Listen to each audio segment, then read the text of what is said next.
In this video, I'm going to talk about the incident happened to the inventors of airplane. Let's start. The Wright brothers, Orville and Wilbur, were two American brothers who were born in Millville, Indiana. Their father was an editor-in-chief of a newspaper. Wilbur was born in 1867. Orville was 4 years younger than his elder brother. Both the brothers from their childhood were curious and eager to know about how things work.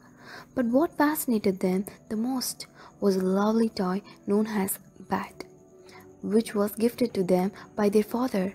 It was like a tiny helicopter which was made of paper. The boys became imaginative and fell in deep thought. They thought it could be a machine in which the man could sit and fly in the sky like the birds. In this way, seed of the one of the biggest inventions of the mankind were successfully sown. In spite of numerous arguments, both Wilbur and Orville made a great team. Both spent their entire time together. One day, their neighbors asked Wilbur what the boys did throughout the day. Wilbur smiled passively and replied, "Nothing too much. We do all the activities together, eat together, play together, think together." So the childhood, both the brothers had creative minds. They usually spend their time together inventing things. They always worked together to invent new things with all the possible resources available. They were very happy, though they never rich. Are you aware that in their younger age, they began their own newspaper known as Midget?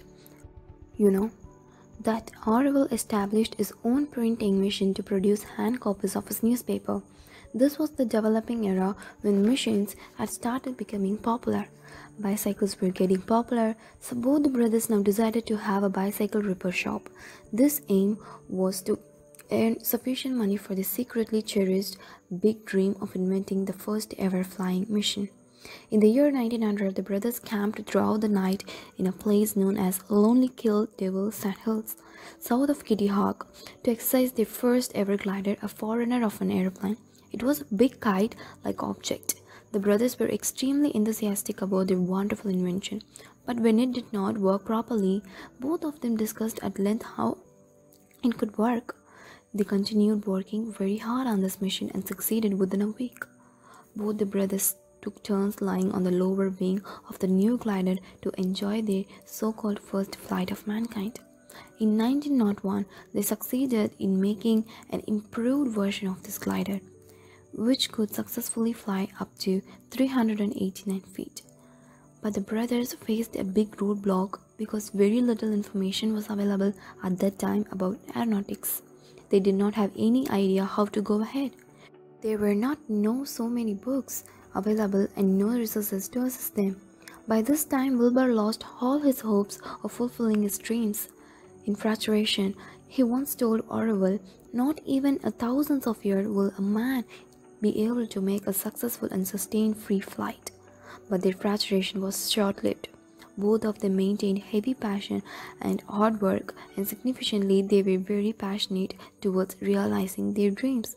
By the end of 1902, they succeeded in making about 1,000 gliders, out of which the highest could fly about 600 feet. After knowing almost all the fundamental principles of flying, now all they required was a self-propelling successful engine which could push this machine flight on its own. They tried their best with all engines available at the time, but all of them very bulky. At last, the brothers did something supreme. They were at best when they invented their own engine too.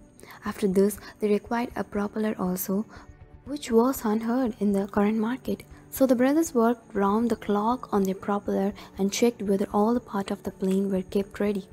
This was also the first time when they had made a successful rail for the takeoff of their plane. December 1903, the first plane, known as Flyer, got ready for its takeoff. A lot of crowd came to witness this unexpected history being created and assisted to push the plane. But the flight lasted only for 12 seconds and covered a small distance of 40 yards. After continuous efforts day and night, the plane again flew for almost 60 seconds and covered a distance of 284 yards. In this way, the airplane took its birth. With tireless continuous effort, the first ever circular flight was made in 1906, which lasted for about 38 minutes.